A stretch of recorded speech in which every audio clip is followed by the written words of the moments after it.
महायुतीच्या उमेदवार भारती पवार यांच्या प्रचाराच्या निमित्तानं निफाड तालुक्यातील चितेगाव फाटा, चांदोरी, सायखेडा, कसबे सुकेने या ठिकाणी उमेदवार भारती पवार यांचं जेसीबीच्या सहाय्यानं फुलांचा वर्षाव करत जोरदार स्वागत करण्यात आलं। चांदोरी व सायखेडा गावामध्ये मोठ्या प्रमाणात मतदारांच्या गाठीभेटी घेऊन भव्य स्वरूपाची रॅली काढण्यात आली।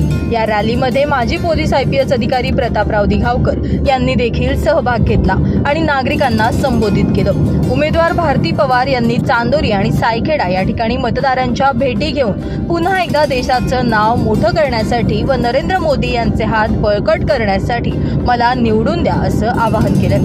तसेच विरोधकांना शेतकऱ्यांचा विकास होऊ द्यायचा नाही, यामुळे काही लोक निफाडच्या ड्रायपोर्ट प्रकल्पाच्या विरोधात आहेत, परंतु आम्ही ड्रायपोर्टचा प्रकल्प यशस्वी केल्याशिवाय राहणार नाही असं देखील त्यांनी यावेळी सांगितलंय। या रॅलीमध्ये महायुतीच्या घटक पक्षातील सर्व कार्यकर्ते, पदाधिकारी व सायखेडा, चांदोरी, कसबे सुकेने, चितेगाव परिसरातील कार्यकर्ते आणि नागरिक मोठ्या संख्येनं सहभागी झाले होते।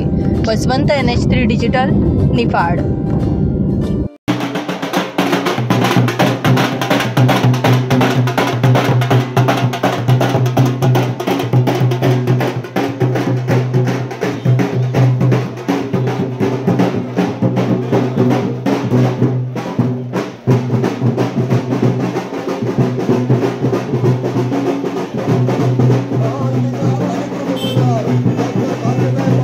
शांतपणे झोपणार नाही। खऱ्या अर्थाने छत्रपती शिवाजी महाराजांचं नाव घेण्याचा महाराष्ट्रात मला सगळ्यात जास्त अधिकार आहे। 35 वर्ष मी IPS ची नोकरी करत असताना 4x6चा शिवाजी महाराजांचा फोटो 35 वर्ष पाठीमागे लावला। त्या विचाराने प्रेरित होऊन आणि आज खऱ्या अर्थाने दिंडोरी मतदारसंघाला केंद्रात प्रतिनिधित्व मिळणार आहे। तुमच्या एका मताने भारताचं आरोग्याचं पालकत्व दिलं जाणार आहे, ही गोष्ट आपण लक्षात घेतली पाहिजे। आणि शेतकऱ्यांचे काही जरी प्रश्न असतील ताई, आपण दिल्लीला जा, मी खेडोपाडी सर्व शेतकऱ्यांमध्ये बसेल आणि मला सांगायला अभिमान वाटतो की कोरोना काळात शेतकऱ्यांचे 60 कोटी रुपये मी वसूल करून दिले उडाले, 60 पैसे पण खर्च आला नाही। आणि शेवटच्या श्वासपर्यंत मोदी साहेबांना ताकद देण्याचं काम, शेतकऱ्यांचं प्रश्न सोडण्याचं काम आपल्याला करायचं। नई सोच है, नई दिशा है, नए बनाए रास्ते। नई सोच है, नई दिशा है, नए बनाए रास्ते। अपने लिए नई यारो, जिए वतन के वास्ते, जिए वतन के वास्ते। भाई तुम आगे बढ़ो, हम तुम्हारे साथ हैं। मोदी सरकार 400 पार। आज जगभरात तिरंग्याला जे महत्व आलेलं आहे ते फक्त आणि फक्त मोदी साहेबांच्या जागतिक नेतृत्वामुळे आलेलं आहे। अमेरिकेसारख्या देशाचा मिलो आपण देशासाठी 1-1 किलोमीटरच्या लाईन लावायची, पण टाइम्स स्क्वेअर मध्ये 15 ऑगस्ट आणि 26 जानेवारीला तिरंगा तिथं फडकवला जातो। वतन की इज्जत लुटने न देंगे, खुद मिटेंगे लेकिन तुझे मिटने न देंगे, लिखेंगे खून से इतिहास लेकिन तिरंगा तुझे झुकने न देंगे। तिरंगा त्या तिरंग्यासाठी आपल्याला आता लढायचं, राष्ट्र आत्मसन्मानासाठी आपल्याला लढायचं।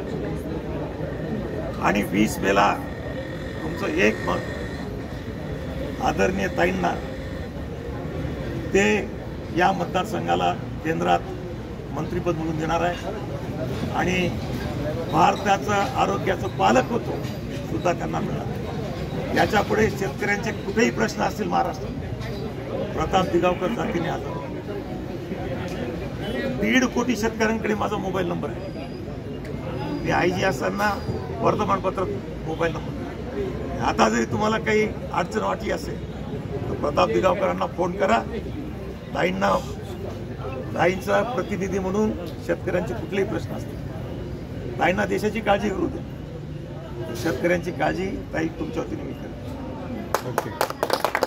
आज जास्त बोलत नाही। मागच्या वेळेस जसं तुम्ही एकजुटीने एक साथ आपल्याला परत एकदा मोदीजींना पंतप्रधान करायचं, आणि बरेच प्रश्न असतात की ताई तुम्ही काय केलं. मला असं वाटतं की विरोधकांनी रिपोर्ट कार्डच वाचलं नाही. विरोधकांनी बघितलंच नाही की 80 कोटी जनतेला राशन देणारा भारत देशाचं कौतुक जगात व्हायला.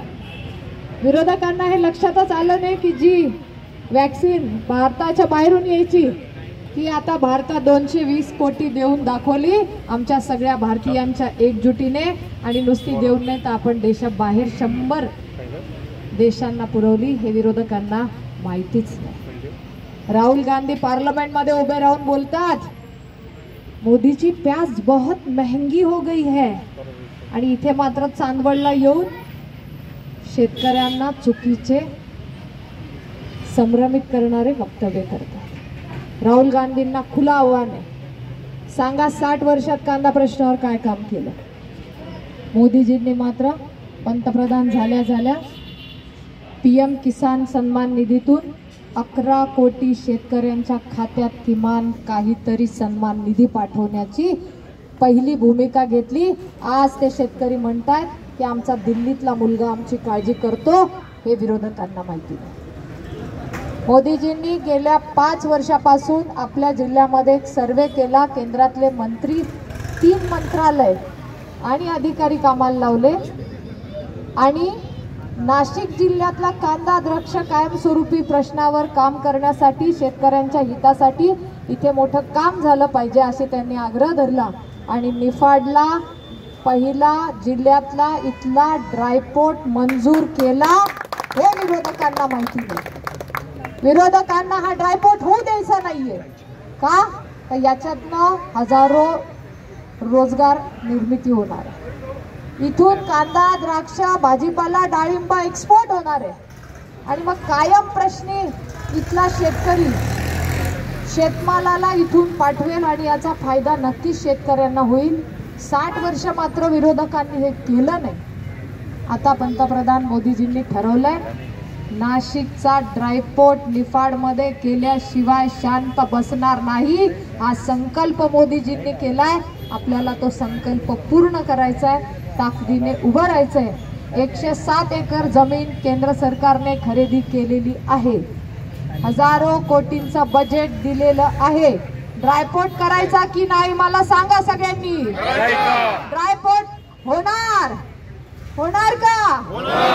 मग अबकी बार 400